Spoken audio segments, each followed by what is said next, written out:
The crystal chandelier cast dancing shadows across the marble floor as Amara Johnson stood frozen in the doorway of the grand mansion's main hall. Her worn cleaning uniform felt like sandpaper against her trembling skin as she stared at the man she had known for 3 months as Marcus, the humble janitor from her apartment building. But now, surrounded by priceless artwork and luxury that could feed her entire neighborhood for years, the truth hit her like a lightning bolt. Marcus wasn't a janitor at all. He was Marcus Okafor, one of the wealthiest men in Atlanta, standing in his own mansion wearing a $1,000 suit that probably cost more than she made in 6 months. The mop and bucket he carried every evening, the simple clothes, the humble smile when he helped her carry groceries up 4 flights of stairs, it had all been an elaborate lie. "Surprise," he said softly, his familiar voice now carrying an authority she had never heard before. Behind him stood a beautiful little boy, no more than 7 years old, with Marcus's same warm brown eyes but filled with a sadness that made Amara's heart ache. "I don't understand," Amara whispered, her cleaning supplies falling from her hands and clattering onto the polished floor. "You said you were just Marcus from apartment 2B. You said you worked nights at the office building downtown." Marcus took a step closer, and she could see something desperate in his eyes. "I am still just Marcus, Amara.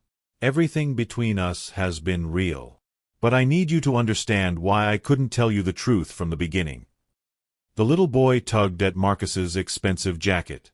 "Daddy, is this the nice lady you told me about? The one who makes you smile again?" Amara's legs nearly gave out beneath her. Daddy. Marcus had never mentioned having a child. In all their conversations over the past 3 months, all their evening walks, all the times he had helped her when money was tight, he had never once mentioned being a father. "This is Kemi, my son," Marcus said, placing a protective hand on the boy's shoulder. "And he's the reason I've been pretending to be someone I'm not." The room began to spin as Amara tried to process everything.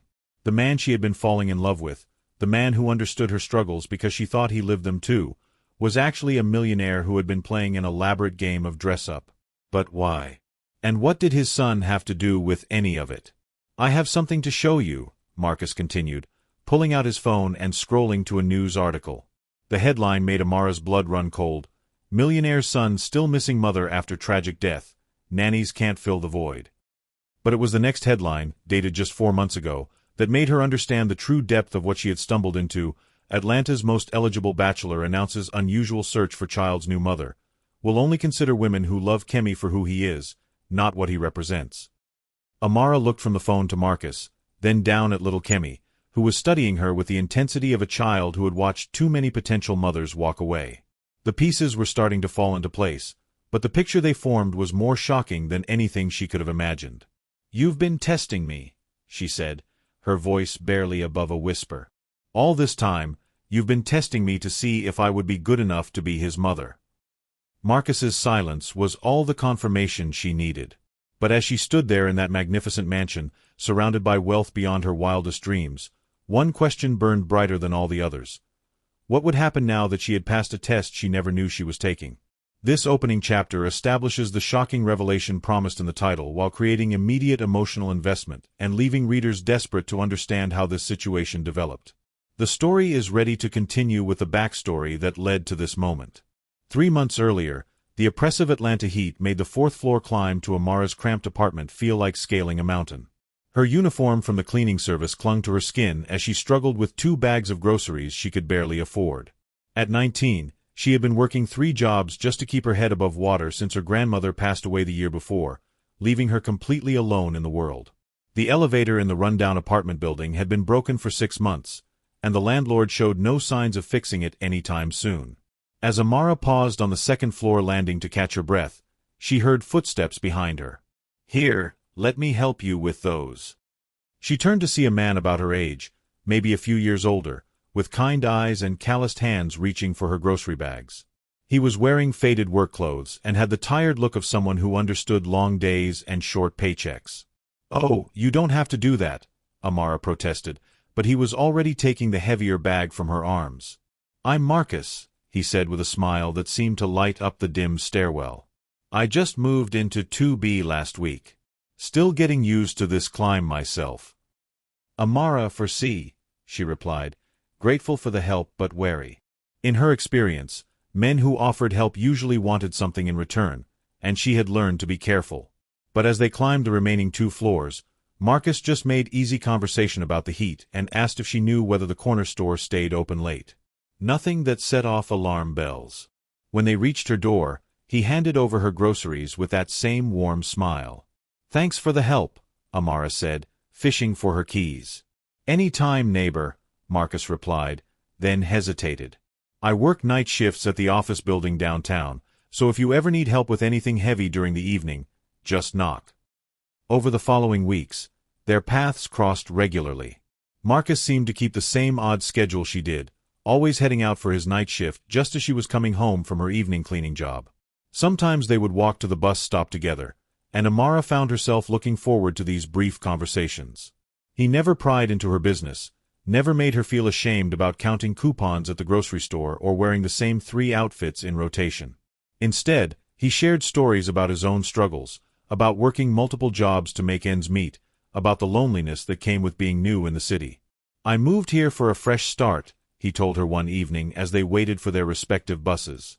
"Sometimes you need to go somewhere nobody knows who you're supposed to be, you know?" Amara understood that feeling completely. "What kind of fresh start?" she asked. Marcus was quiet for a long moment, staring down the street as if he could see something she couldn't. "I lost someone important to me. Someone who made everything make sense. I'm trying to figure out how to build a life worth living without them." The pain in his voice was so genuine that Amara felt her own chest tighten. She had carried that same ache since her grandmother died. "I'm sorry," she said softly. "What about you?" he asked, changing the subject with the skill of someone practiced at deflecting sympathy. "Always lived in Atlanta? Born and raised, but it's just me now," Amara replied. "My grandmother raised me after my parents died in a car accident when I was little. She passed last year, and I'm still figuring out how to do this whole adult thing on my own." They fell into comfortable silence after that, 2 people who understood loss sitting together at a bus stop, neither trying to fix what couldn't be fixed. As the weeks passed, their friendship deepened. Marcus would sometimes bring her coffee when he knew she had worked a double shift. She would save him leftovers when she made too much of the simple meals she could afford. They developed a rhythm, a easy companionship that felt natural and unforced. What Amara didn't know was that every evening, after she disappeared into her apartment, Marcus would walk 3 blocks away from the building, where a black Mercedes waited with his driver behind the wheel. He would change out of his work clothes in the back seat and be driven to his mansion in Buckhead, where his son Kemi waited for bedtime stories and questions about his day. And what Marcus didn't tell her was that Kemi's bedtime stories were increasingly filled with tales of the nice lady from Daddy's building, who smiled like sunshine and never seemed to have enough but always shared what she had. The little boy had begun asking when he could meet this wonderful woman his father spoke of with such warmth. But Marcus had learned to be careful. In the 2 years since his wife died, he had watched woman after woman show interest in Kemi only until they learned about the fortune that came with being Marcus Okafor's son. The boy had been rejected, ignored, and treated like an inconvenience by too many people who saw dollar signs instead of a grieving child. So Marcus continued his double life, testing whether Amara's kindness was real or just another performance. He had no idea that his carefully constructed deception was about to collide with a truth that would change everything.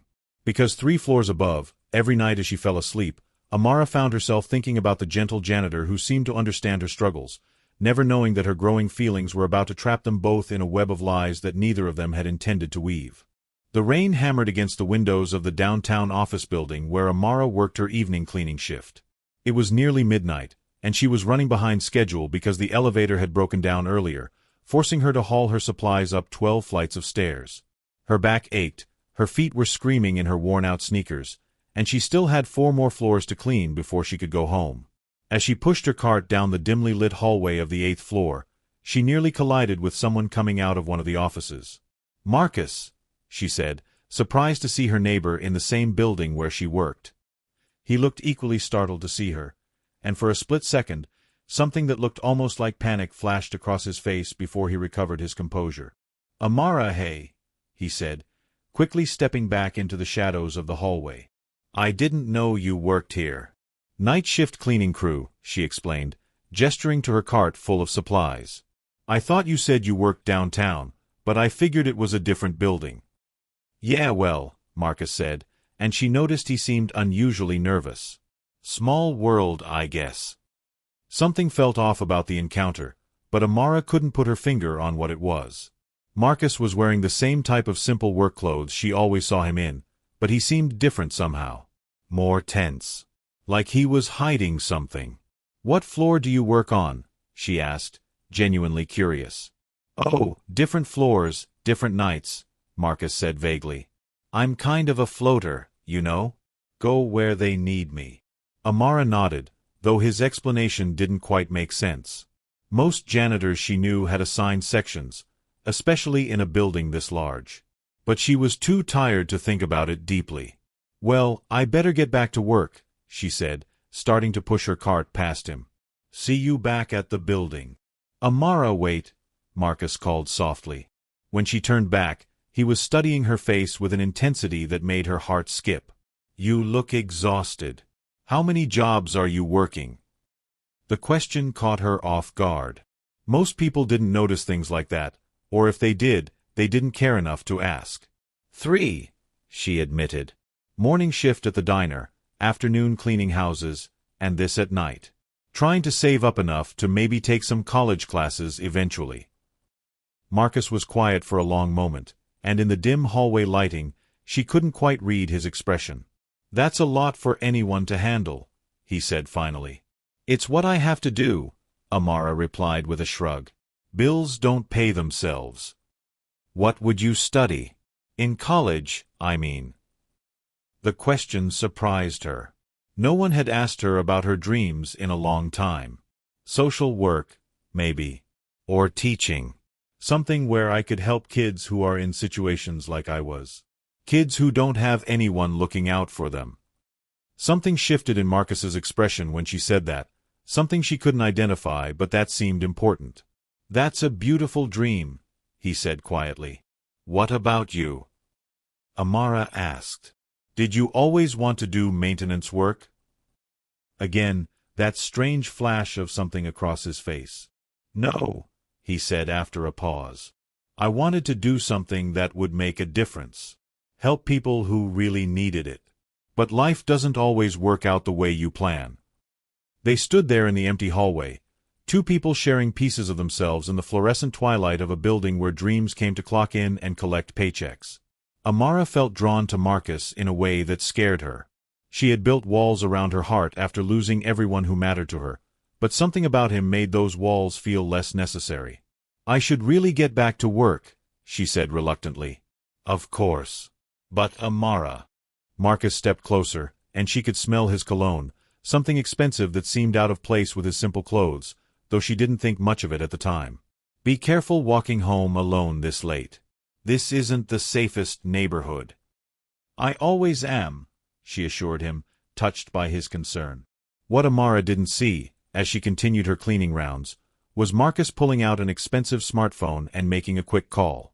She didn't see him speaking in low, urgent tones to someone on the other end. And she certainly didn't see him disappearing into a private elevator that only went to the top floor, where the executive offices were located. If she had followed that elevator to the top floor, she would have discovered that Marcus wasn't a janitor at all, but rather that he owned the entire building. She would have seen the nameplate on the largest corner office that read Marcus Okafor, CEO, and the family photo on his desk showing him in an expensive suit, standing next to a beautiful woman holding a small boy. But she didn't see any of that. Instead, she finished her shift and took the bus home, thinking about the man who seemed to care about her safety and her dreams.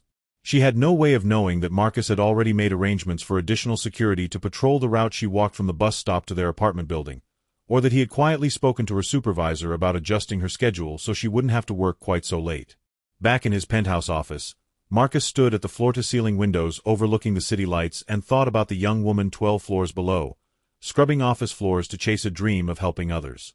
In 3 months of knowing Amara, he had watched her work herself to the bone while maintaining a kindness and optimism that reminded him of his late wife. But the test wasn't complete yet. He needed to know if her feelings for him were real, if her character was as genuine as it seemed. Because somewhere in his mansion across town, his son Kemi was struggling with nightmares and a sadness that no amount of money could fix. The boy needed a mother figure who would love him for himself, not for the inheritance he represented. Marcus had made that mistake before, trusting too quickly, and Kemi had paid the price. This time, he would be absolutely certain before he allowed anyone into their lives permanently. He had no idea that his deception was about to become far more complicated than he had ever imagined. 2 months into their friendship, Amara's world came crashing down on a Tuesday that started like any other day. She had just finished her morning shift at the diner when her phone rang with news that made her legs give out right there on the sidewalk. "Miss Johnson, this is Carol from Metro General Hospital.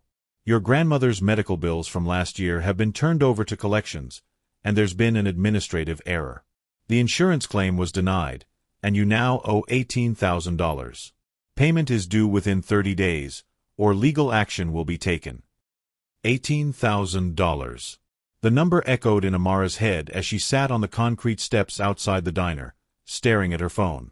She made maybe $22,000 a year working 3 jobs. There was no way, no possible way she could come up with that kind of money. That evening, Marcus found her sitting in the stairwell between the 2nd and 3rd floors of their apartment building, crying quietly into her hands. He had been heading out for what she thought was his night shift, but when he saw her there, he immediately sat down beside her. "Hey, what's wrong?" he asked gently, his voice full of genuine concern. For a moment, Amara couldn't even speak. The weight of everything felt crushing. "I'm sorry," she finally managed. "I don't usually fall apart like this." "You don't have to apologize for having feelings," Marcus said softly. "What happened?" Through her tears, Amara told him about the phone call, about the impossible debt, about how she had already been working herself to exhaustion just to survive, and now this. "I don't know what to do," she whispered. "I can't lose the only home I have left, but there's no way I can pay this." Marcus listened without interrupting, and when she finished, he was quiet for a long moment. In his mind, he was calculating how easily he could make this problem disappear for her. $18,000 was pocket change to him, less than he spent on dinner at high-end restaurants. But he couldn't just offer to pay it without revealing who he really was, and he wasn't ready for that yet. "There has to be something we can do," he said finally. "Maybe we can look into legal aid, or see if the hospital has payment plans." "I already tried all that," Amara said, wiping her eyes. "They want a lump sum, or they're going to garnish my wages and put a lien on anything I own." Marcus felt his heart breaking watching her struggle with something he could fix with a single phone call. The urge to reveal everything, to tell her who he really was and solve all her problems, was almost overwhelming. But he forced himself to remember why he was being so careful. "I have some savings," he said carefully. "Not a lot, but maybe I could help with part of it." Amara looked at him with surprise. "Marcus, no. I can't take your money. You work just as hard as I do for what you have." "It's not about taking," Marcus said. "It's about helping each other. Isn't that what friends do?" The kindness in his voice made fresh tears spring to Amara's eyes. "I don't know how I would ever pay you back." "We'll figure it out," Marcus said, though he had no intention of ever asking for repayment. "How much do you think you could come up with on your own?" Amara did some quick mental math. "Maybe 3,000, if I sell everything I own and work extra shifts for the next month." "Okay, so we need 15,000, Marcus said, already planning how he would arrange for the money to appear to come from his modest savings rather than his actual accounts. "Let me see what I can do."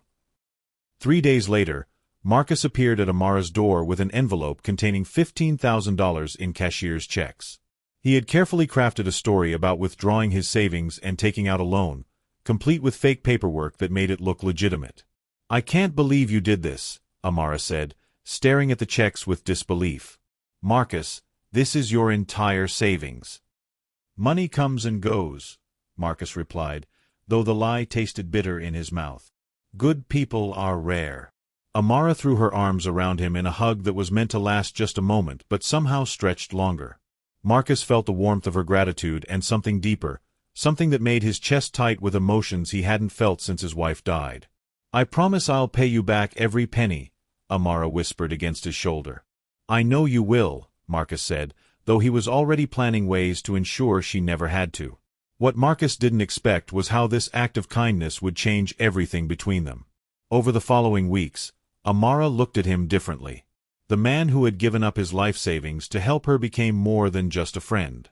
She found herself thinking about him constantly, about his gentle hands and kind eyes, about the way he listened without judgment and never made her feel small for her struggles. And Marcus, watching her work even harder to try to pay him back, found himself falling deeper into feelings he hadn't thought he was ready for. Amara's determination to honor her debt, even though he never intended to collect it, showed him a character that was even stronger than he had hoped. But the deception was becoming harder to maintain.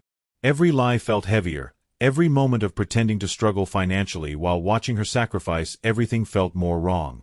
And at home, Kemi was asking more and more questions about the woman who made his daddy smile. "Can I meet her soon, Daddy?" Kemi asked one night as Marcus tucked him into bed. "The nice lady from your building?" "Maybe someday, little man," Marcus said, kissing his son's forehead. "I think she would like me," Kemi said with the confidence of a child who had never considered that someone might not. "And I think I would like having a new mama." Marcus's heart clenched at his son's innocent hope. Everything he was doing was for Kemi, to find someone who would love the boy genuinely. But as his feelings for Amara grew stronger, the line between testing her character and deceiving someone he cared about was becoming dangerously blurred.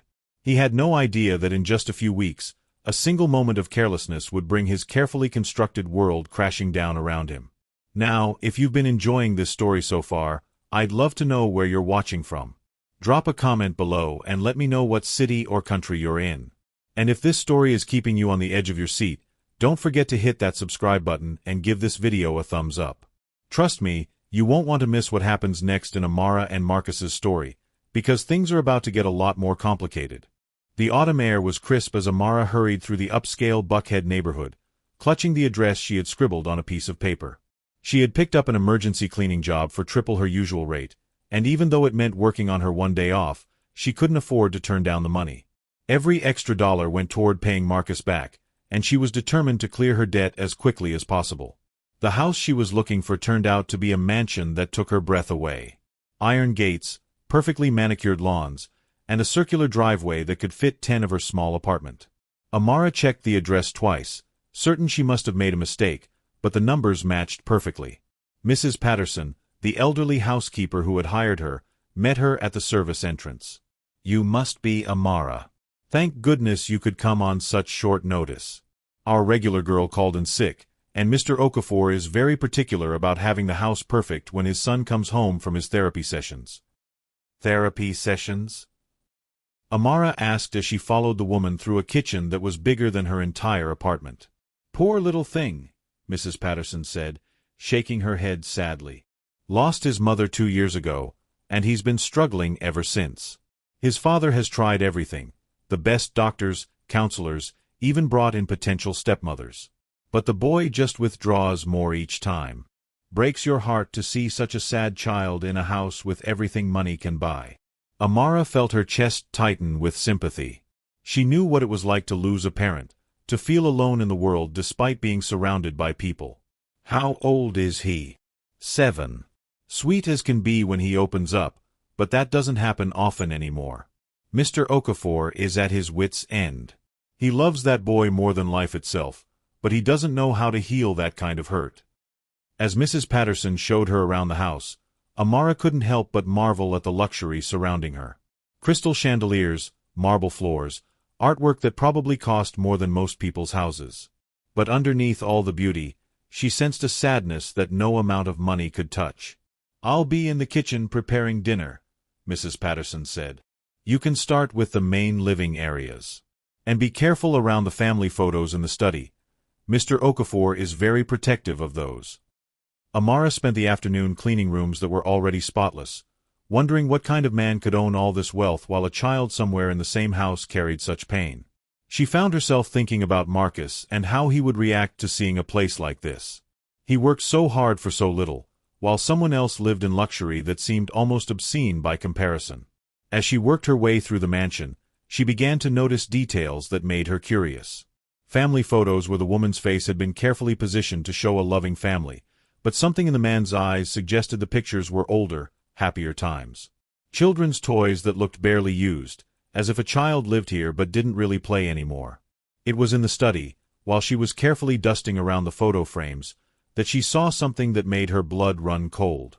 There, in an ornate silver frame on the massive desk, was a family photo that made her hands shake so badly she nearly dropped her cleaning cloth. The man in the expensive suit, standing proudly next to a beautiful woman and holding a small boy, had familiar eyes. Kind eyes. Eyes that belonged to the face she had been falling in love with for the past 3 months. But it couldn't be. The man in this photo was clearly wealthy, powerful, someone who belonged in a mansion like this. The man she knew was Marcus, her neighbor who worked nights and worried about money and had given her his life savings to help with her debt.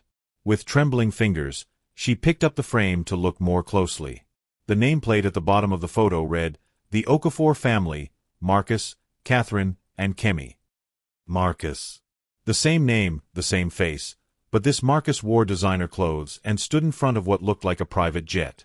This Marcus had the confident posture of someone who had never worried about rent or groceries or whether he could afford to take a sick day.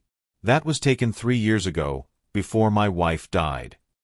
Amara spun around, the photo still clutched in her hands, to find Marcus standing in the doorway of the study. But this wasn't the Marcus she knew. This Marcus wore an expensive suit, stood with the authority of someone accustomed to being in charge, and looked at her with an expression she couldn't read. "You're him," she whispered, her voice barely audible. "You're Marcus Okafor." "Yes," he said simply, stepping into the room and closing the door behind him. "But you told me you were a janitor. You said you understood what it was like to struggle." Her voice was getting stronger now, powered by a growing sense of betrayal. "I do understand," Marcus said, taking a step toward her. "More than you know. You gave me $15,000 and told me it was your life savings." Amara's voice cracked with the weight of realization. "You watched me count coupons and wear the same clothes and worry about paying rent, and you knew you could solve all of that with pocket change." "Amara, please let me explain dash." "Explain what?" she demanded, setting the photo down with shaking hands. "How you've been lying to me for 3 months. How you've been playing dress-up and pretending to be poor while I've been killing myself working 3 jobs.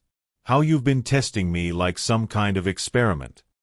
Marcus flinched at the accuracy of her accusations, but he forced himself to meet her eyes.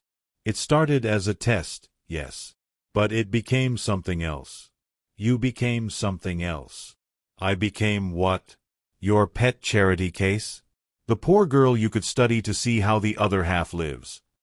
"You became the woman I'm falling in love with," Marcus said quietly, and the sincerity in his voice stopped Amara's angry words mid-sentence.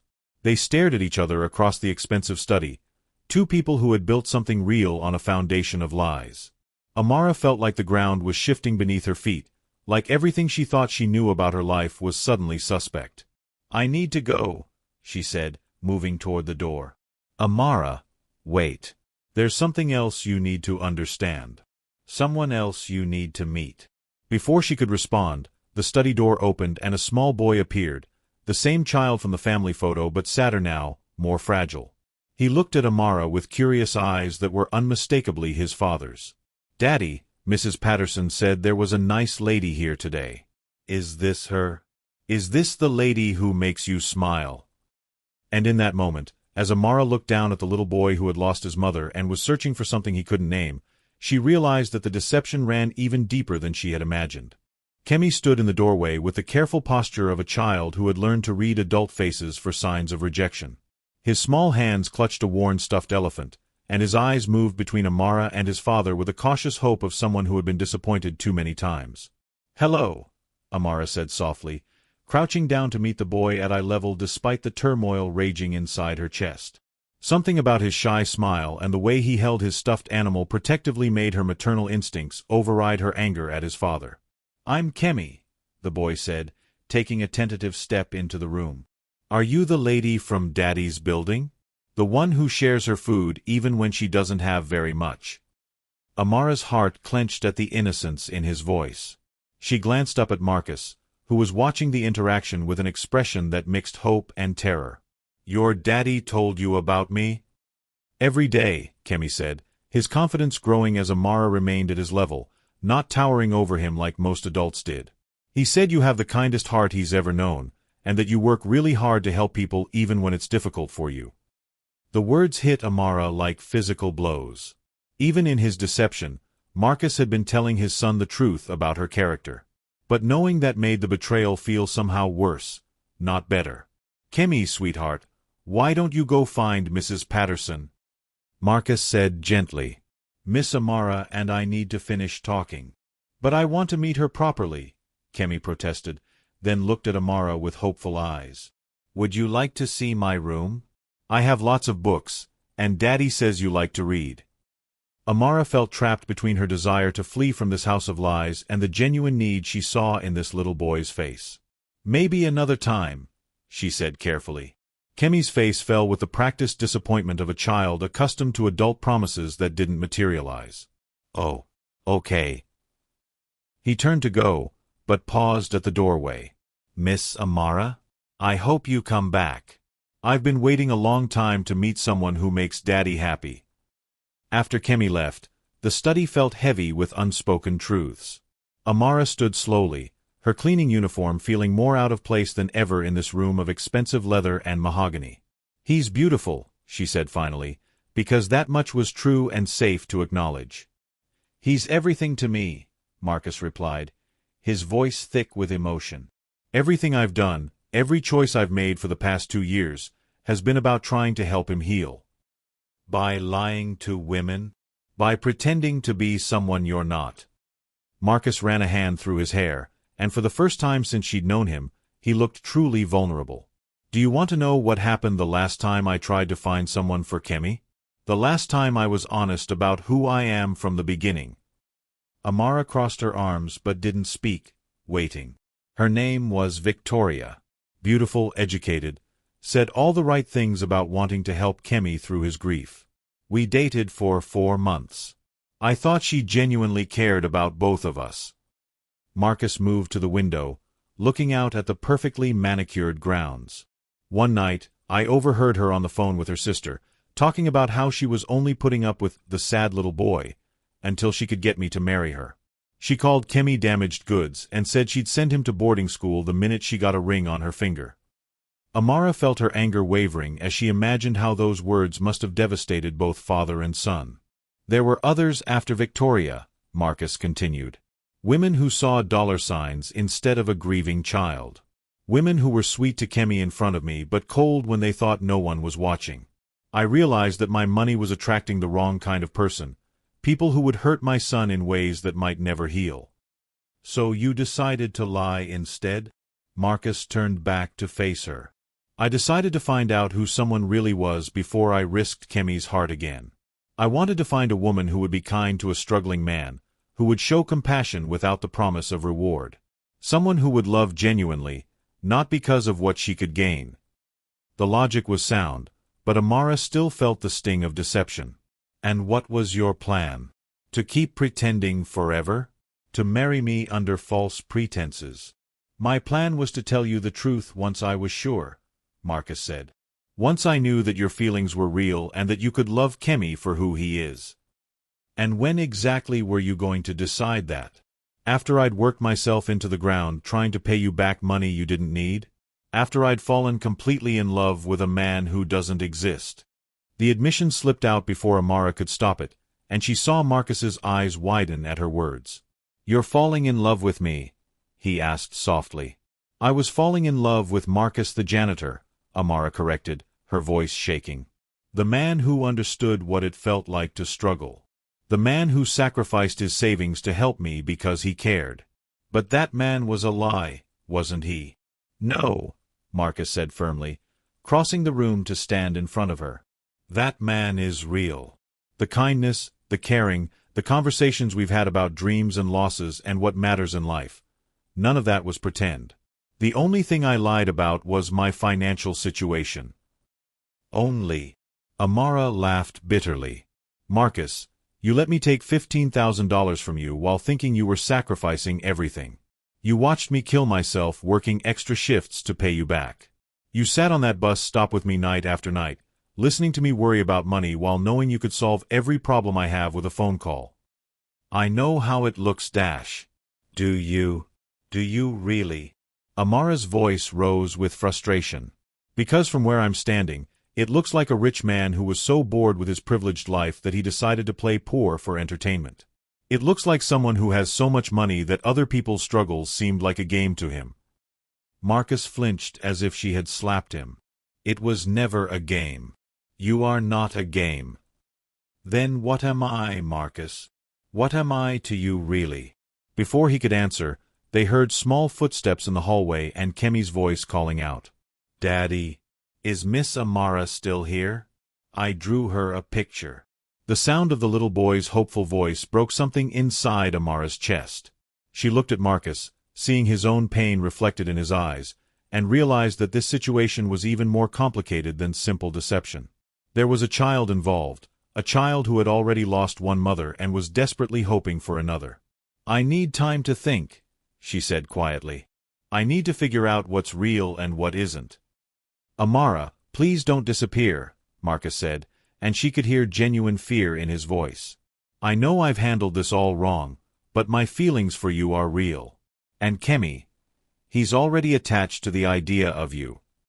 That's the problem, Amara said, moving toward the door. You've involved a child in this deception. He's going to be hurt no matter what happens now.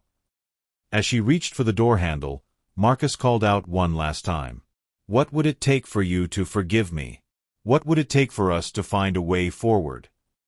Amara paused without turning around. I don't know if there is a way forward, she said quietly. Because I don't know who you really are anymore. And I don't know if you know who I really am either, or if I'm just the poor girl who passed your character test. She left then, walking through the mansion that felt like a museum of someone else's life, past the kitchen where Mrs. Patterson was preparing dinner for a family that might never be whole, and out into the autumn air that felt too thin to breathe properly. Behind her, she could hear Kemi asking his father where the nice lady had gone and why Daddy looked so sad. But she couldn't turn back, not yet, not until she figured out how to reconcile the man she had fallen in love with and the man who had orchestrated one of the most elaborate deceptions of her life. For 3 days, Amara moved through her routines like a ghost haunting her own life.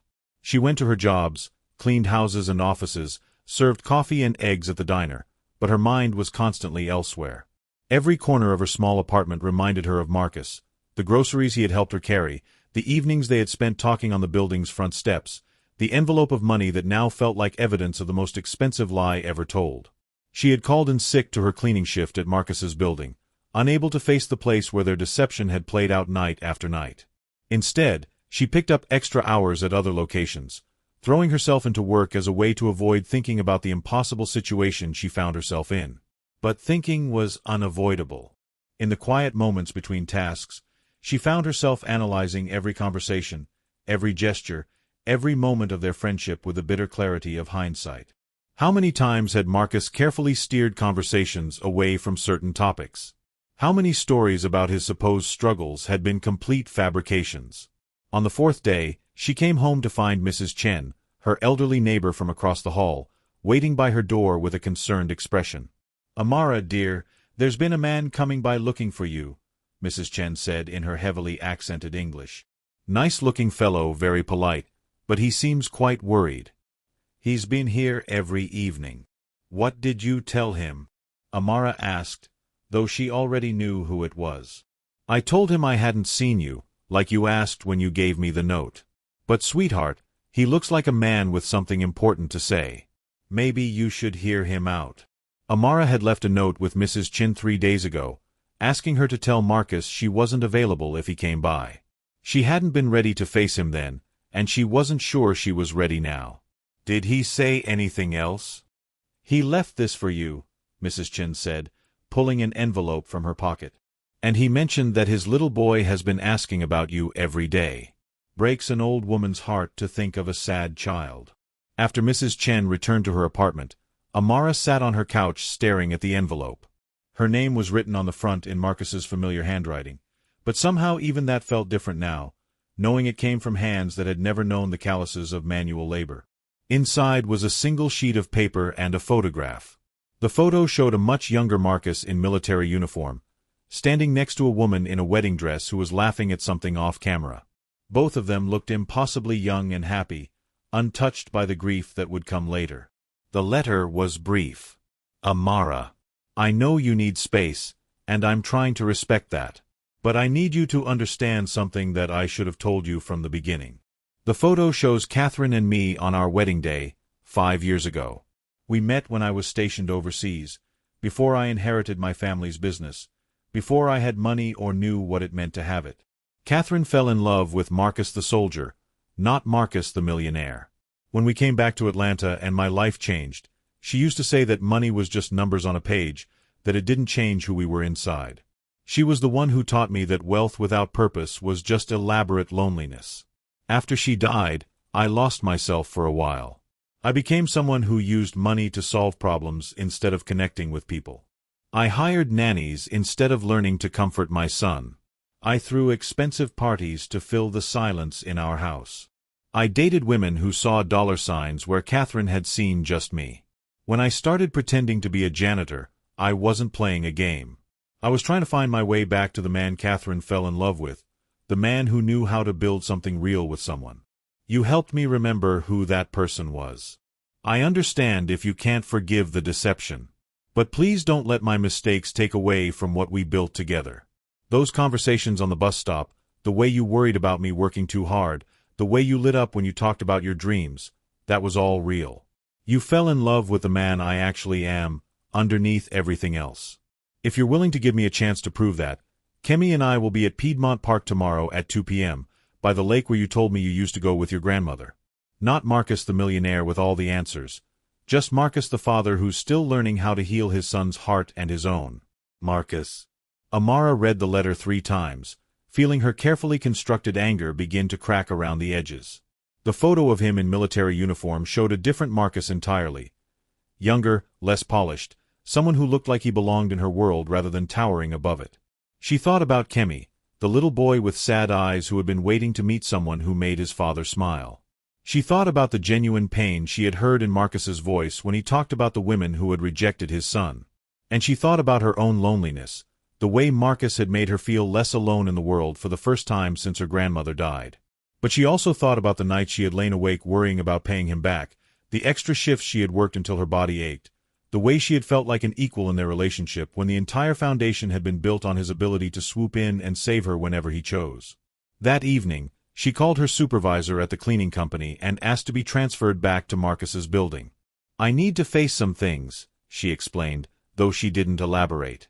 The building felt different when she arrived for her shift that night. Every hallway held memories of their encounters, every floor reminded her of conversations they had shared. When she reached the 8th floor where she had first run into him, she half expected to see him emerge from the shadows with that familiar smile. Instead, she found something else entirely. Taped to the wall next to the elevators was a child's drawing, clearly made with crayons and the earnest effort of small hands. It showed 3 stick figures holding hands in front of a house, a tall one labeled Daddy, a smaller one labeled Me, and a medium-sized one with long hair labeled Miss Amara. At the bottom, in careful 7-year-old handwriting, were the words, "My new family, I hope." Amara stared at the drawing until her vision blurred with tears. This wasn't just about her and Marcus anymore. There was a child involved, a child who had already imagined her into his family, who was hoping for something he was too young to understand might be impossible. She carefully removed the drawing from the wall and folded it into her pocket.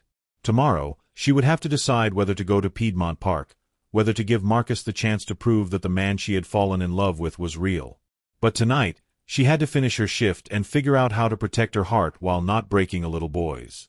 As she cleaned the empty offices, she found herself thinking about what her grandmother would have said. The old woman had been a master at seeing through people's facades to their true character. "Actions tell you who someone is, baby girl," she used to say. "Words are easy. Actions cost something." Marcus's actions had been complicated, deceptive in method but protective in intention. He had lied about his circumstances but been truthful about his feelings.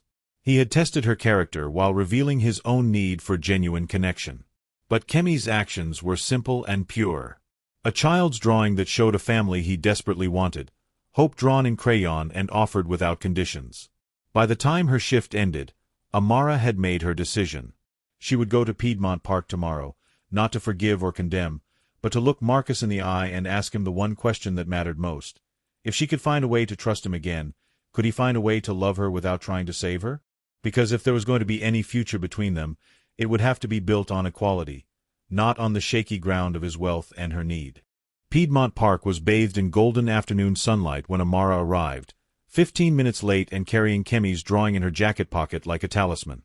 She had changed her mind about coming at least 6 times during the walk from the bus stop, but something kept pulling her forward. Maybe curiosity, maybe hope, maybe just the need to see this through to whatever end awaited them. She spotted them by the lake, sitting on the same bench where she used to come with her grandmother to feed the ducks. Marcus wore simple jeans and a plain t-shirt, looking more like the man she had known than the millionaire she had discovered. Kemi was beside him, kicking his small legs and scanning the park with the intense focus of a child waiting for something important. When Kemi saw her approaching, his face lit up with pure joy. "Miss Amara, you came. Daddy said you might not want to see us anymore, but I knew you would come because you have a kind heart." The simple faith in his voice made Amara's chest tight with emotion. She sat down on the bench beside them, maintaining some distance from Marcus but close enough to Kemi that he could reach for her hand if he wanted to. "I brought you something," she said to Kemi, pulling out his drawing. "I found this at my work last night." Kemi's eyes went wide with delight. "You kept it. Does that mean you like it? Does that mean you want to be in my family?" The directness of the question, delivered with such innocent hope, made both adults fall silent for a moment. Amara looked at Marcus over Kemi's head and saw her own uncertainty reflected in his eyes. "That's what we're here to talk about, sweetheart," Marcus said gently to his son. "Miss Amara and I need to have some grown-up conversations first." "But you like each other," Kemi said with the logic of a child who saw the world in simple terms. "And you're both nice to me. Why can't we just be a family?" "Because sometimes adults make things more complicated than they need to be," Amara said softly, surprising herself with the admission. For the next hour, they talked. Not Marcus and Amara, the adults with their complex history of deception and hurt feelings, but 3 people trying to figure out how to fit together in a world that didn't come with instruction manuals. Kemi told Amara about his mother, about how she used to read him stories and make pancakes in funny shapes and sing off-key lullabies that somehow always made him feel safe. He talked about the nightmares he still had sometimes, about missing her so much it felt like a constant ache in his chest. "Daddy tries really hard," Kemi said with the wisdom of a child who had grown up too fast. "But he doesn't know the songs Mama used to sing, and his pancakes are always just circles. He loves me a lot, but sometimes love isn't enough to make the sad go away." Marcus listened to his son's words with visible pain, clearly hearing things Kemi had never said to him directly. "I'm sorry I'm not better at the things your mama was good at," he said quietly. "You don't have to be Mama," Kemi replied. "You just have to be Daddy. But maybe Miss Amara could help with the other parts." The hope in his voice was so pure, so trusting, that Amara felt something crack open inside her chest. This wasn't about Marcus's money or her pride or even the lies that had brought them together. This was about a little boy who had lost one parent and was brave enough to hope for another. "Kemi," she said carefully, "what if Miss Amara and your daddy can't figure out how to make things work? What if we try but it doesn't happen?" Kemi considered this with the seriousness of someone much older. "Then at least we tried," he said finally. "And trying is better than giving up before you start, right?" After Kemi ran off to chase some ducks by the water's edge, Marcus and Amara were left alone on the bench with years of unspoken truths hanging between them. "He's remarkable," Amara said, watching the boy laugh as the ducks ignored his attempts to get their attention. "He gets that from his mother," Marcus replied. "Catherine always said the bravest thing anyone can do is keep their heart open after it's been broken." "Is that what you were doing? Keeping your heart open?" Marcus was quiet for a long moment, watching his son with an expression that mixed love and worry in equal measure. "I was trying to," he said finally. "But I was also trying to protect it. And his. I know that doesn't excuse the lying, but I need you to understand that I wasn't playing games with your feelings. I was terrified of making another mistake that would hurt him."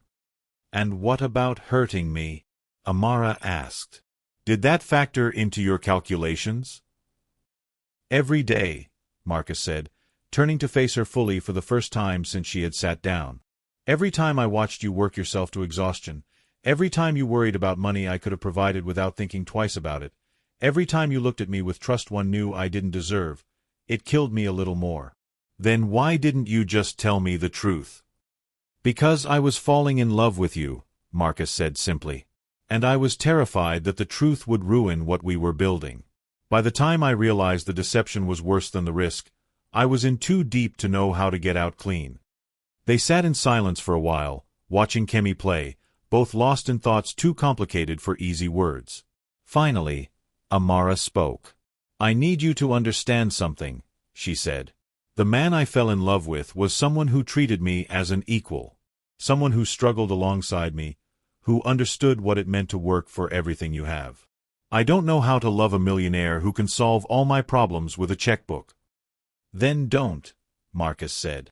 Love the man who sits on park benches and worries about his son's nightmares and still doesn't know how to make pancakes in funny shapes.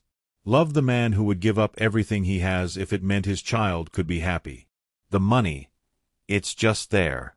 It doesn't have to define us. But it does define us, Amara replied. It defines the power dynamic between us. It defines what I can contribute to this relationship. It defines whether Kemi sees me as someone who belongs in his world or someone his father rescued out of charity. Before Marcus could respond, Kemi came running back to the bench, breathless with excitement. Miss Amara, will you come to dinner at our house tonight? Mrs. Patterson is making her famous fried chicken, and I want to show you my room and all my books.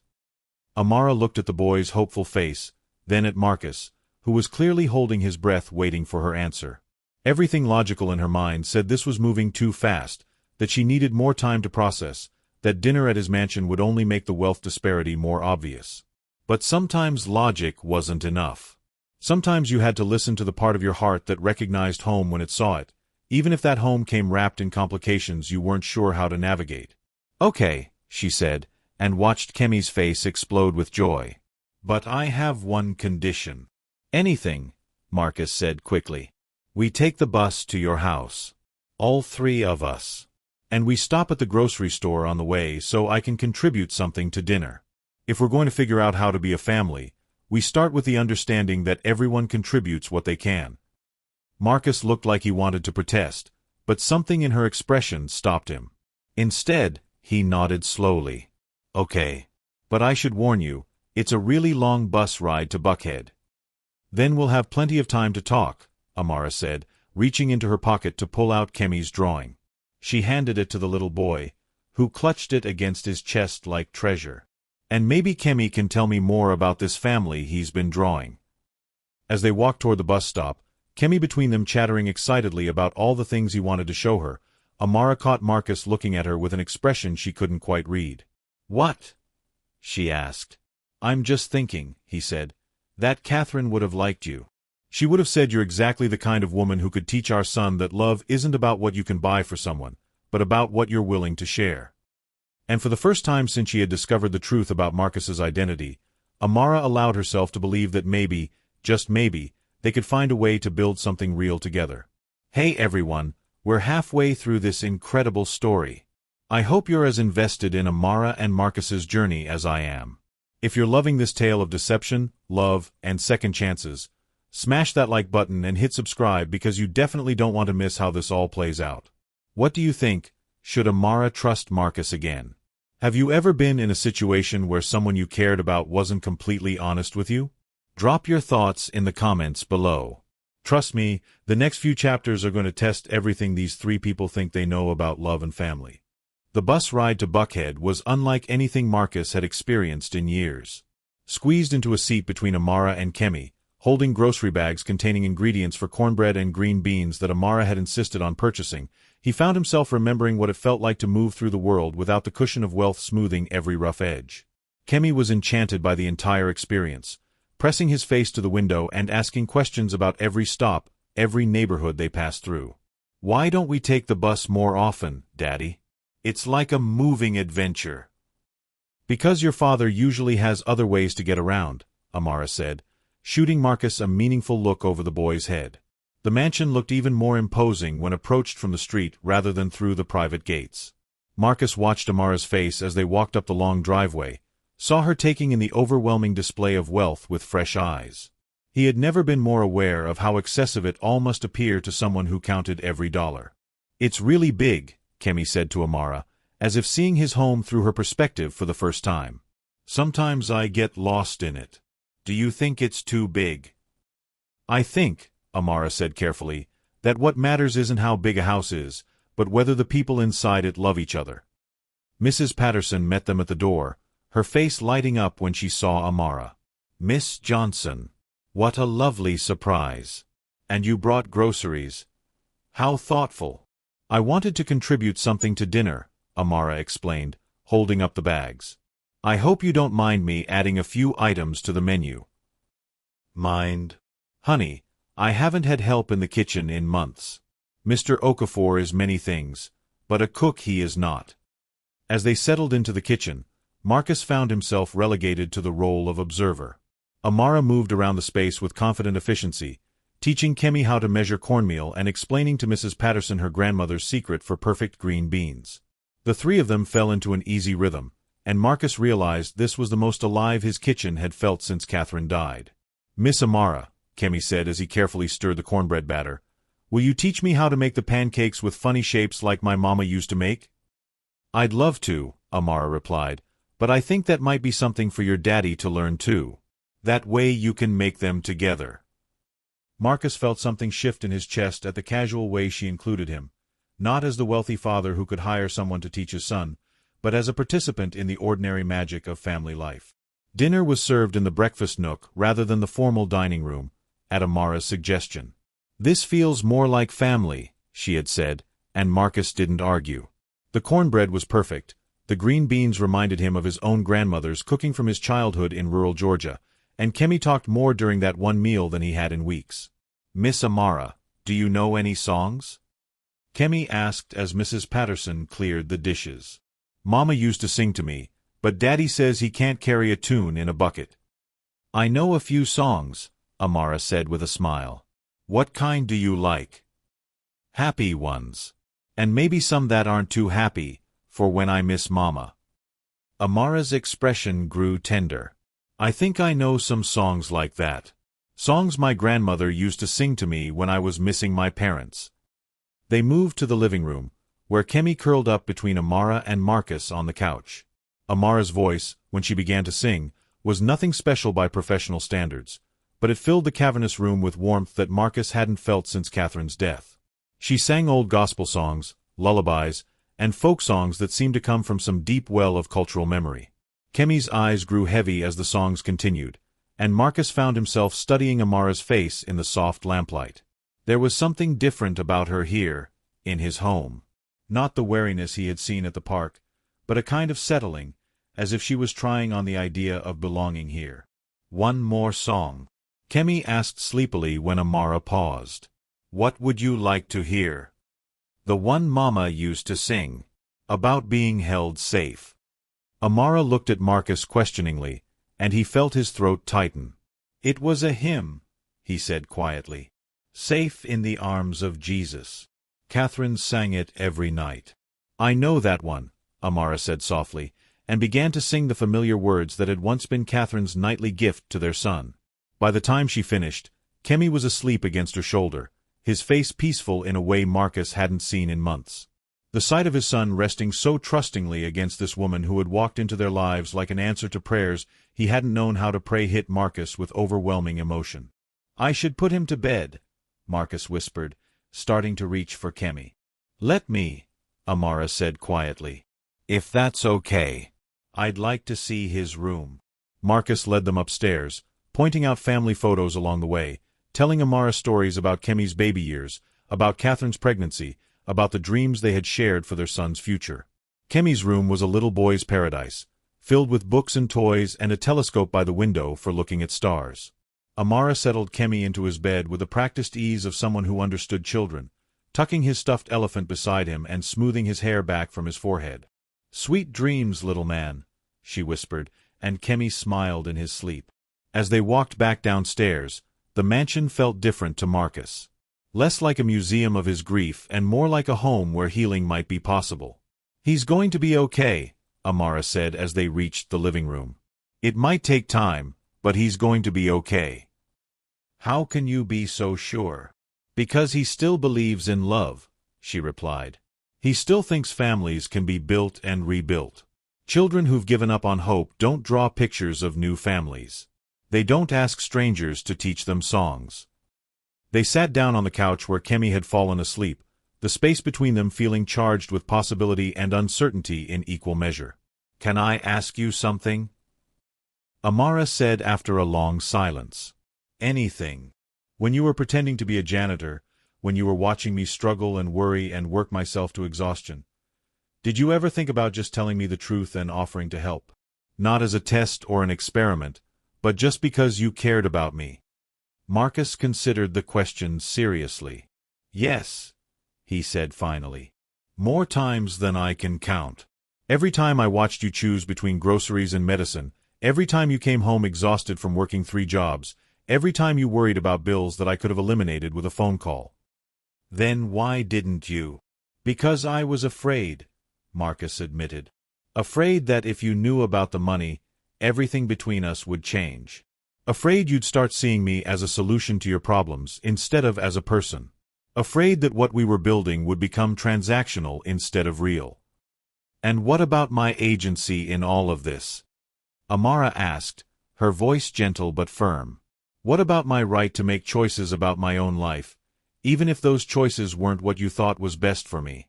Marcus felt the weight of her words settle over him. "You're right," he said quietly. "I took that away from you. I decided what you could and couldn't handle, what you should and shouldn't know.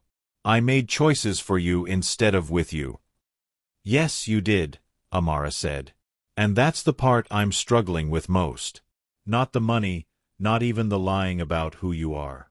It's the fact that you decided you knew better than I did about what I needed to know about my own life." They sat with that truth for a while, both understanding that this was the heart of the matter, the thing that would need to be resolved before they could move forward. "If we were going to try this," Amara said eventually, "if we were going to see if we could build something real together, it would have to be as equals. Not you rescuing me, not me being grateful for your generosity, but both of us contributing what we can to something we build together." "I want that," Marcus said immediately. "More than anything, I want that. Even if it means letting me struggle sometimes. Even if it means not swooping in to fix things when I'm having a hard time." Marcus was quiet for a long moment, thinking about what she was asking. "I don't know if I'm good at that," he said honestly. "Watching people I care about struggle when I could help. It goes against every instinct I have." "Then we'll have to learn together," Amara said. "Because loving someone doesn't mean taking away their challenges. It means being there while they face them." Outside, the city lights twinkled through the large windows, and upstairs, a little boy slept more peacefully than he had in months. In the space between Marcus and Amara on the couch, possibility hung like a bridge waiting to be crossed, fragile but real. "There's something else we need to talk about," Marcus said, breaking the contemplative silence. "What's that?" "What happens next? Tomorrow. Next week. If we're going to try this, we need to figure out how to build a life that works for all 3 of us." Amara looked around the magnificent room, then back at Marcus. "I can't just move into your world," she said. "And you can't keep pretending to live in mine. We need to find something in between, something that's ours." "What would that look like?" "I don't know yet," Amara admitted. "But I think we need to start by being completely honest with each other, about everything. No more tests, no more deceptions, no more deciding what the other person can handle. Just truth, even when it's complicated." "Okay," Marcus said. "Truth. Where do we start?" Amara took a deep breath, as if preparing to dive into deep water. "We start with me telling you that despite everything, despite all the lies and complications and impossible circumstances, I'm still falling in love with you. Both of you. And that terrifies me more than anything else in the world." The admission hung between them like a gift and a challenge, the foundation upon which everything else would have to be built. The morning after their dinner together, Amara woke up in her small apartment with a sense of disorientation that went beyond the usual fog of sleep. For a few precious moments, she could still feel the warmth of Kemi's sleepy weight against her shoulder, could still hear the echo of Marcus's voice as he told stories about his son's childhood. But as consciousness fully returned, so did the magnitude of what she had committed to the night before. She had told Marcus she was falling in love with him and Kemi. She had agreed to try building something real together. But in the harsh light of morning, the practical questions that romance novels never bothered to answer came flooding in. How exactly did a cleaning woman and a millionaire build a life together? Where did they even start? Her phone buzzed with a text message, and she saw Marcus's name on the screen. For a moment, she wondered if he was having second thoughts too, if the spell of the previous evening had worn off for him as well. Good morning. Kemi woke up asking if last night was real or just a really good dream. I told him it was real, but I wanted to check with you first. Was it real for you too? Despite her morning anxieties, Amara found herself smiling at the message. She could picture Kemi waking up with his hair sticking up in all directions, immediately thinking about the woman who had sung him to sleep. It was real, she texted back. How is he this morning? Different. Lighter, somehow. He's been humming one of the songs you taught him while he eats breakfast. Mrs. Patterson says it's the first time she's heard him hum since Catherine died.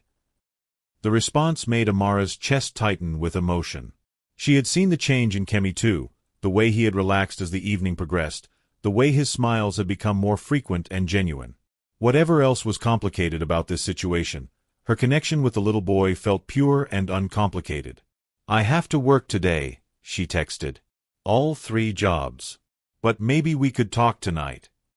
Actually, I was hoping we could talk sooner than that. Are you free for lunch? There's something I want to show you. Amara looked around her tiny apartment, at the bills scattered across her kitchen table, at the uniform hanging on her closet door waiting for her afternoon cleaning shift. She had exactly 1 hour between jobs, barely enough time to grab a sandwich, but something in Marcus's message suggested this was important. I have 1 hour between 12 and 1. Where did you want to meet? I'll pick you up at your building at noon. And Amara? Dress comfortably. We're going somewhere that matters. At exactly noon, Amara looked out her window to see not the expensive Mercedes she might have expected, but Marcus himself standing beside a modest sedan, the kind of car that wouldn't draw attention in her neighborhood. He was wearing jeans and a simple button-down shirt, looking more like the Marcus she had first fallen for than the millionaire she was still learning to reconcile. Whose car? She asked as she got in, noting that it was clean but clearly not new, not the kind of vehicle she would associate with someone of his wealth. Mine, Marcus said, pulling away from the curb. I bought it last week. I figured if we're going to learn to navigate the space between our 2 worlds, I needed something that could exist in both. The gesture touched her more than she expected. It was small in the grand scheme of things, but it represented something important. Marcus making changes to accommodate her reality rather than simply expecting her to adjust to his. They drove through Atlanta in comfortable silence, and Amara found herself trying to guess their destination. When Marcus pulled into the parking lot of a modest community center in a neighborhood that was clearly working class but trying hard to improve itself, she was completely confused. Where are we? She asked. Somewhere I think you need to see, Marcus said, getting out of the car and coming around to open her door. The community center was bustling with activity despite the midday hour. Children who were too young for school played in a bright, clean daycare area while their parents attended what looked like job training classes in adjacent rooms. Teenagers who should have been in school but clearly weren't worked with tutors in a corner dedicated to GED preparation. The smell of lunch being prepared wafted from a kitchen where volunteers were clearly working to feed anyone who needed a meal. Marcus, what is this place? Amara asked, watching a young mother about her own age help her toddler with a puzzle while simultaneously taking notes from a textbook. It's the Catherine Okafor Community Center, Marcus said quietly. I established it 2 years ago, after Catherine died. She always said that if she ever had money to give away, she would use it to help people who were working hard to improve their lives but just needed a little support to get there. Amara stopped walking, staring at him with new understanding.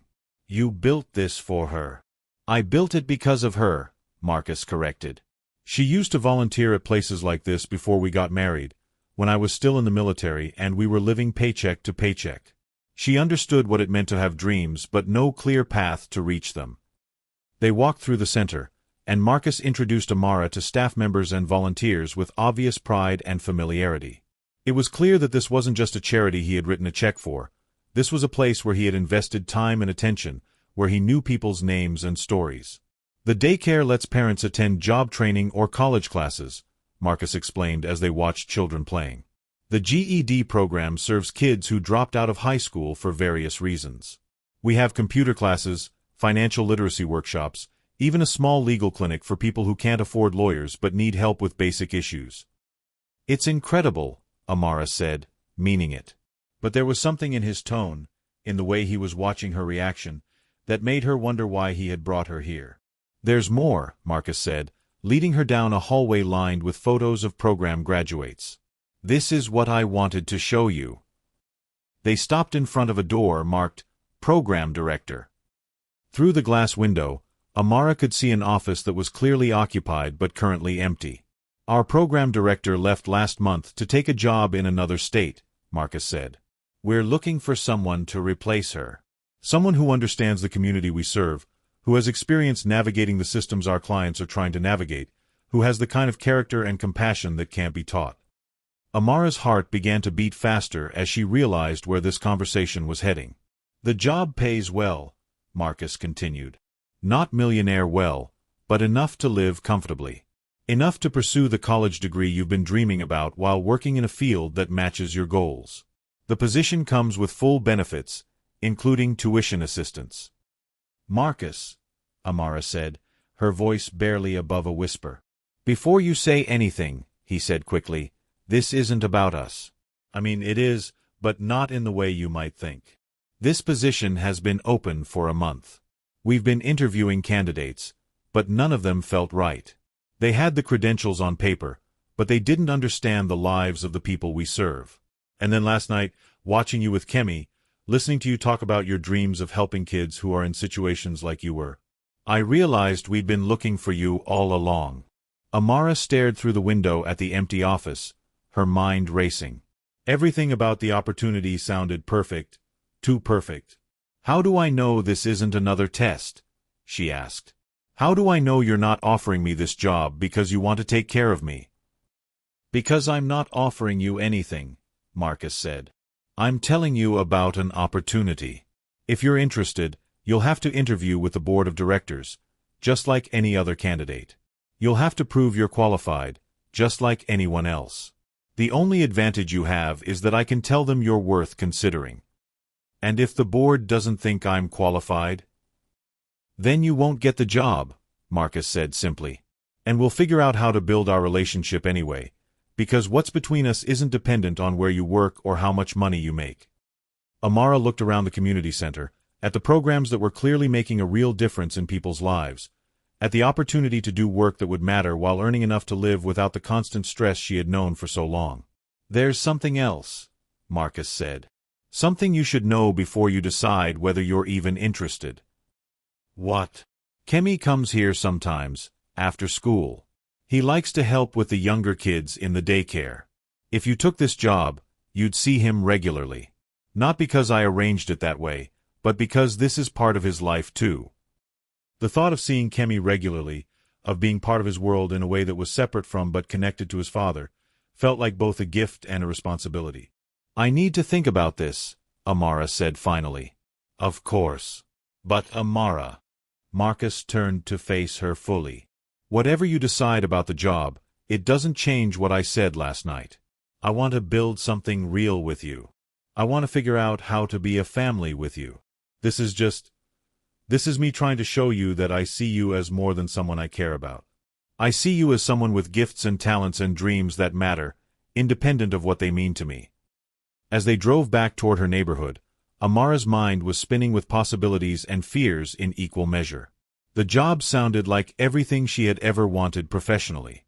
The chance to help people, to make a real difference, to use her own experiences to guide others through similar challenges. But it also meant accepting something from Marcus, even if he insisted it wasn't really from him. It meant their relationship would be forever entangled with his wealth and influence, even if indirectly. "Can I ask you something?" she said as they stopped at a red light. "Always. If I don't take this job, if I decide it's too complicated or too connected to you, will that change things between us?" Marcus was quiet for so long that Amara began to worry she had asked the wrong question. Finally, he spoke. "It will disappoint me," he said honestly. "Not because I need you to take the job, but because I think you would be incredible at it, and I think it would make you happy. But it won't change how I feel about you or what I want us to build together." The light turned green, and they continued driving through the Atlanta afternoon, both lost in thoughts about futures that seemed simultaneously possible and impossible, depending on choices that felt too important to make quickly.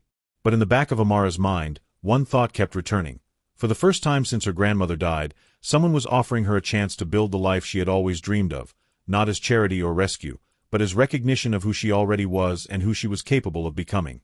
The question was whether she was brave enough to reach for it.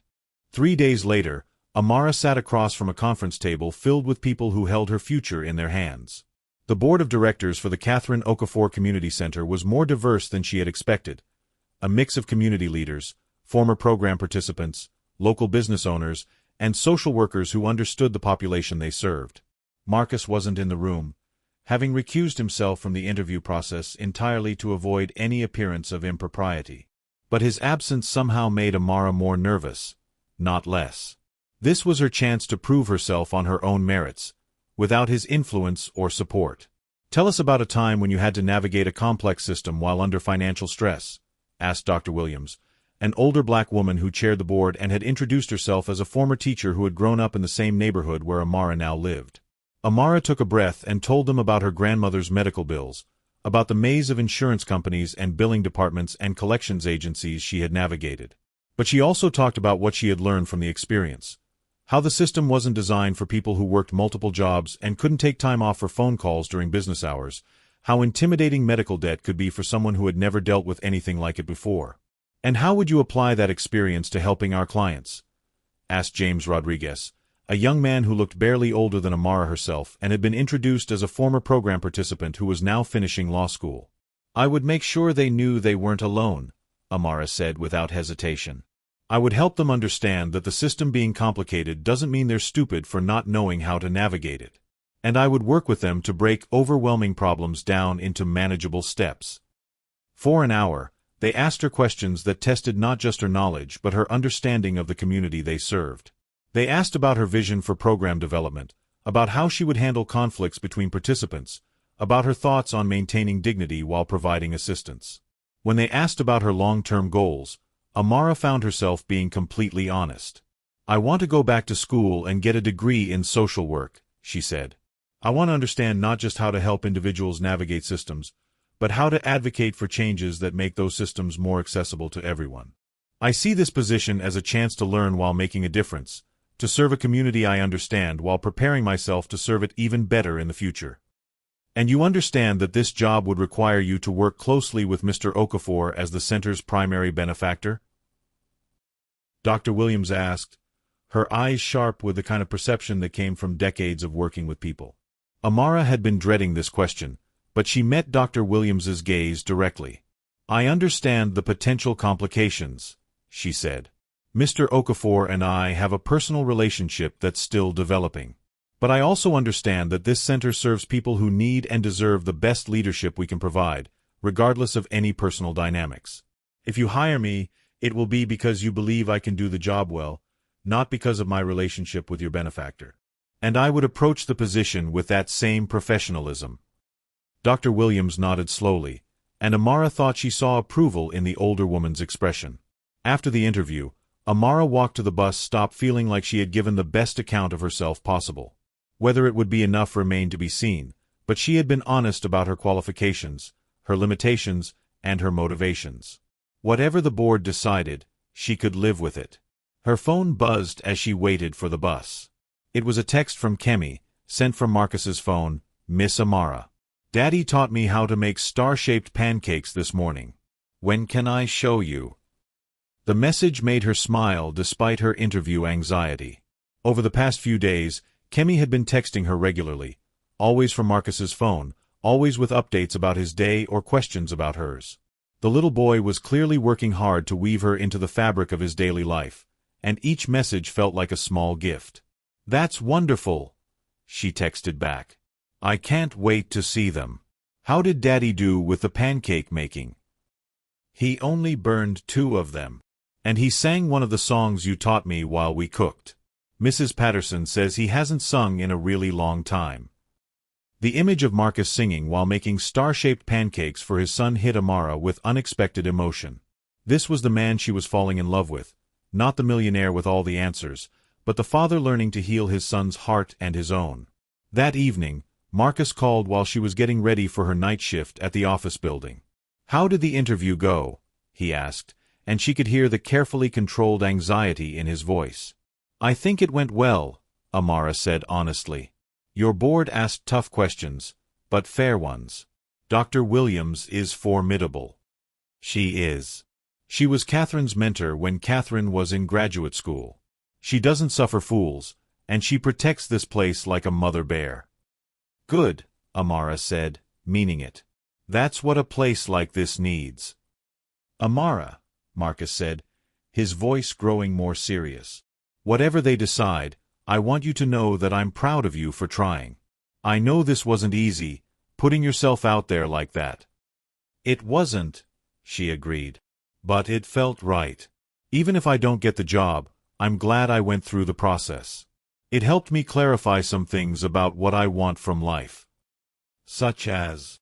Amara sat down on her small couch, phone pressed to her ear, and tried to put her thoughts into words. "I want to build something that matters. I want to use my experiences to help other people navigate theirs.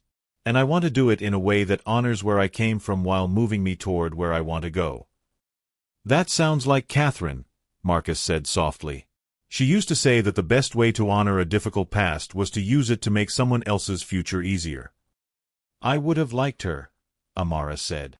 "You would have loved her. And she would have loved you. She would have said you were exactly what Kemi and I needed, even if we were too stubborn to see it ourselves." After they hung up, Amara got ready for work with a lighter heart than she'd carried in months. Whatever happened with the job, whatever challenges lay ahead in building a relationship with Marcus and Kemi, she felt for the first time in years like she was moving toward something rather than just surviving something. The next morning brought a call from Dr. Williams. "Miss Johnson, the board has made its decision. We'd like to offer you the position of program director, contingent on a background check and reference verification. The salary is $42,000 to start, with full benefits and tuition assistance. Are you interested?" Amara sat down heavily on her kitchen chair, staring at the bills scattered across her table. Bills she would finally be able to pay without working herself to exhaustion, bills that would become manageable parts of a budget rather than constant sources of stress. "Yes," she said, her voice barely above a whisper. "Yes, I'm very interested." "Excellent. There is one condition we need to discuss. Given your personal relationship with our benefactor, the board has decided that your performance will be evaluated by an independent committee every 6 months for the first 2 years. This is to ensure that personal dynamics don't interfere with professional responsibilities, for your protection as much as the center's." "I think that's very reasonable," Amara said, meaning it. "Good. Can you start Monday?" "I know that's short notice, but our interim director is eager to get back to her regular duties." After she hung up, Amara sat in her tiny apartment for a long time, processing the fact that her life was about to change dramatically. In 1 week, she would go from working 3 jobs to working 1 job that paid more than all 3 combined. She would go from scraping by to having financial stability. She would go from dreaming about college to having a clear path to make it happen. But more than that, she would be doing work that mattered, work that aligned with her values and utilized her experiences. She would be helping people like herself navigate systems designed by people who had never faced the challenges they were trying to overcome. Her phone rang, interrupting her thoughts. It was Marcus. "Congratulations," he said, and she could hear the smile in his voice. "Dr. Williams called me after she spoke with you. I'm so proud of you." "Thank you," Amara said, "for believing in me, for showing me the opportunity, for letting me prove myself independently." "Thank you for taking the risk," Marcus replied. For trusting that this could be about your qualifications rather than our relationship. Speaking of our relationship, Amara said, taking a deep breath. I think we need to talk about how this changes things. How we navigate working together professionally while building something personal. I agree, Marcus said. But first, there's someone here who wants to congratulate you himself. The phone was passed, and Kemi's excited voice filled her ear. Miss Amara. Daddy told me you got the job at our center. Does this mean you'll be there when I come after school? Does this mean we can see you every day? It means I'll be working there, Amara said carefully. And yes, if you come by after school, I'll probably see you sometimes. This is the best news ever. Kemi exclaimed. Now we can really be a family. After the call ended, Amara sat in her apartment thinking about Kemi's innocent assumption that proximity would automatically translate to family. The little boy's eagerness both warmed her heart and worried her. They were all walking into uncharted territory, trying to balance professional responsibilities with personal relationships, trying to build something new while honoring something lost. But as she looked around her small apartment and began to think about the changes that lay ahead, Amara realized that for the first time since her grandmother died, she felt genuinely hopeful about the future. Not just hopeful that she would survive, but hopeful that she would thrive. The question now was whether she, Marcus, and Kemi could figure out how to build a family that honored all of their needs while navigating the complexities that came with their unusual circumstances. Only time would tell, but Amara was finally ready to find out. 6 months later, Amara stood in the main hall of the Catherine Okafor Community Center, watching families celebrate their graduates from the GED program. The room buzzed with a kind of joy that came from hard-earned victories, from people who had worked nights and weekends to claim education that circumstances had stolen from them earlier in life. Miss Amara, look. Kemi tugged at her sleeve, pointing to where his father was helping an elderly man in a cap and gown adjust his graduation sash. Daddy's crying happy tears again.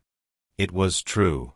Marcus had developed a habit of getting emotional at these celebrations, something that would have surprised the man who had first pretended to be a janitor but felt natural to the man who had learned to let his heart show.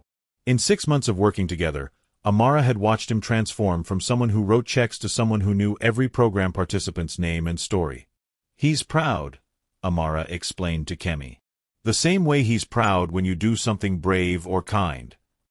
Their relationship had evolved slowly, carefully, with the kind of intentionality that came from understanding how high the stakes were. Marcus had kept his promise about not trying to rescue her. He let her struggle with difficult clients, supported her decisions even when he might have chosen differently, and treated her as an equal partner in the center's leadership. Amara, for her part, had learned to accept help without feeling diminished by it.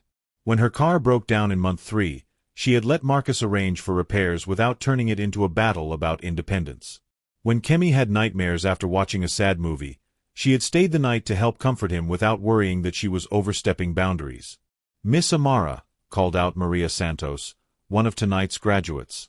I wanted you to meet my daughter. She gestured to a young woman about Amara's age holding a baby.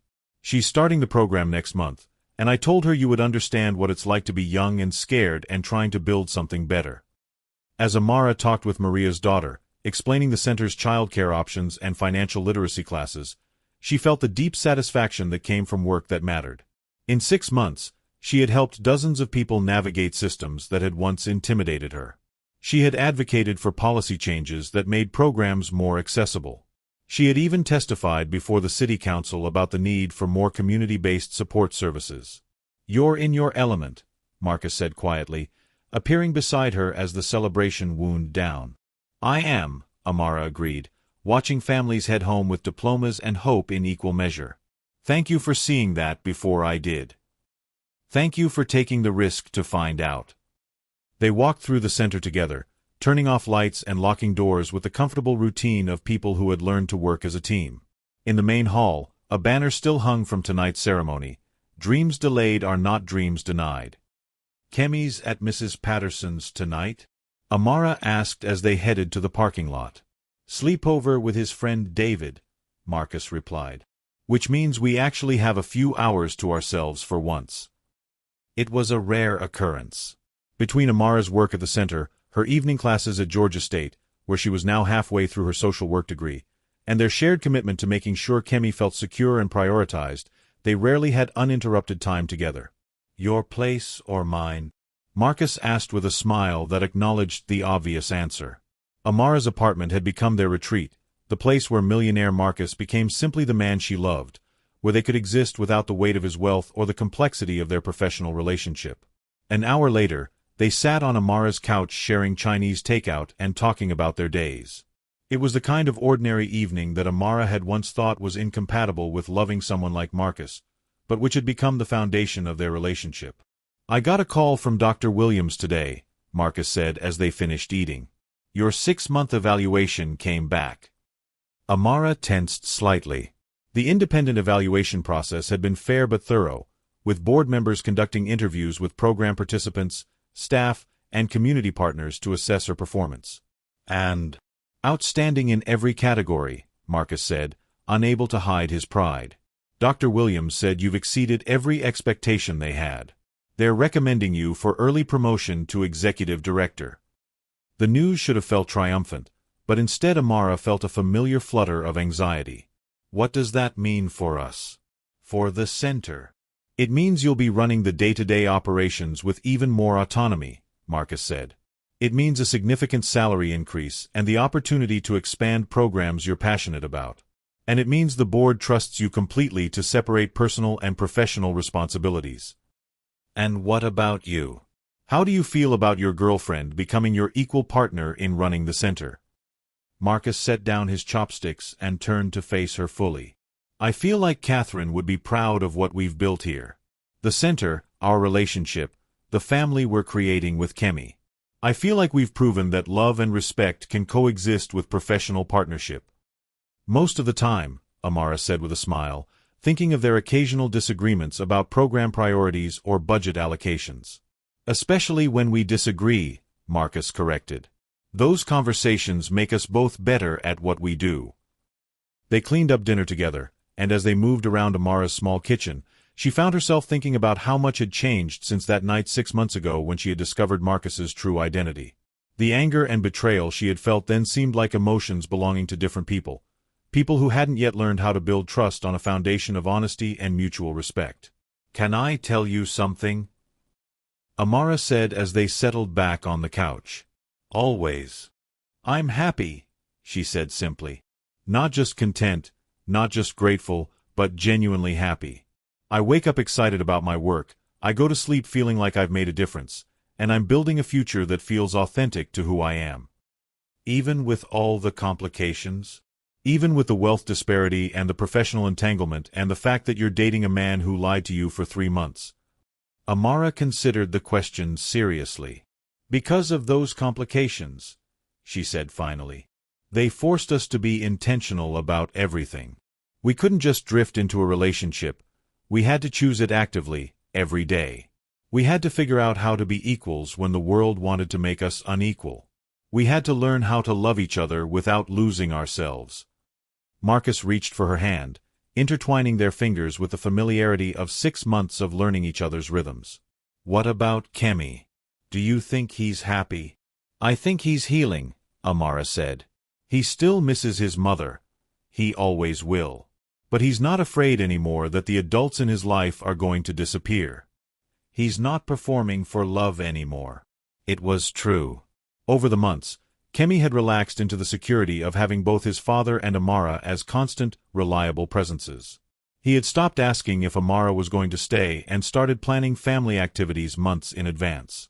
He had begun talking about his mother with joy instead of only sadness, sharing memories and asking Amara to help him understand how someone could hold 2 mothers in their heart at the same time. "There's something I need to ask you," Marcus said, his voice growing more serious. "What's that?" Marcus slid off the couch and onto one knee beside the coffee table, pulling a small velvet box from his pocket. Amara's breath caught as she realized what was happening. "Amara Johnson," he said, opening the box to reveal a simple but beautiful ring that looked nothing like the flashy engagement rings she associated with wealthy men.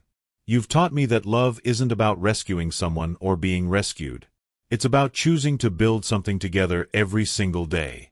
Will you marry me? Will you choose to keep building this life with Kemi and me?" Amara looked at the ring, then at Marcus's face, then around her small apartment where they had shared so many quiet evenings. She thought about the journey that had brought them here, the deception that had nearly destroyed them, the trust they had rebuilt piece by piece, the family they had created through intention and commitment rather than circumstance. "Yes," she said, her voice strong and certain. "Yes, I want to keep building this life with you." As Marcus slipped the ring onto her finger, Amara realized that their story had never been about a millionaire pretending to be poor or a maid shocking everyone with her worthiness. It had been about two broken people learning to trust again, about a grieving child finding the courage to love a new mother, about the possibility of building authentic relationships even when the circumstances seemed impossible. The ring fit perfectly, and as Marcus kissed her in the lamplight of her small living room, Amara understood that she had finally found what she had been searching for since her grandmother died, a family built on love, respect, and the shared commitment to keep choosing each other every single day. Outside, Atlanta hummed with its usual energy, but inside Amara's apartment, 3 lives had just committed to becoming one story. Not the fairy tale version where wealth solves every problem, but the real version where love requires daily choice, where family is built through small acts of care, and where happiness comes not from having all the answers but from being brave enough to keep asking the important questions together. 6 months later, they would marry in the community center, surrounded by program participants and board members and all the people whose lives they had touched through their work together. Kemi would be the ring bearer, beaming with the joy of a child whose family was finally complete. Dr. Williams would officiate, speaking about love as service and partnership as sacred work. But that night, in Amara's small apartment with Chinese takeout containers still on the coffee table and the ring new on her finger, there were just 3 people who had found each other against impossible odds and chosen to build something beautiful together. The poor maid had indeed shocked everyone, not by landing a millionaire, but by proving that authentic love could bloom even in soil made fertile by deception, that trust could be rebuilt stronger than it was before, and that the most profound transformations happen not when someone rescues us, but when we find the courage to rescue ourselves and then choose to share that strength with others. Their story was ending where all the best love stories do. Not with a conclusion, but with a promise to keep writing new chapters together, whatever challenges and joys lay ahead. Thank you so much for joining me on Amara, Marcus, and Kemi's incredible journey. This story of love, deception, healing, and second chances shows us that sometimes the most beautiful families are built not through perfection, but through the courage to be honest about our imperfections and still choose each other anyway. If this story touched your heart, please give it a thumbs up and subscribe to the channel for more amazing stories like this one. Share it with someone who believes in the power of authentic love and second chances. And let me know in the comments, what did you think of Marcus's test? Was Amara right to forgive him? Have you ever had to rebuild trust after a major deception? Remember, the best love stories aren't about finding someone perfect. They're about finding someone worth working through the imperfections with. Until next time, keep believing in the power of love to transform even the most complicated situations into something beautiful.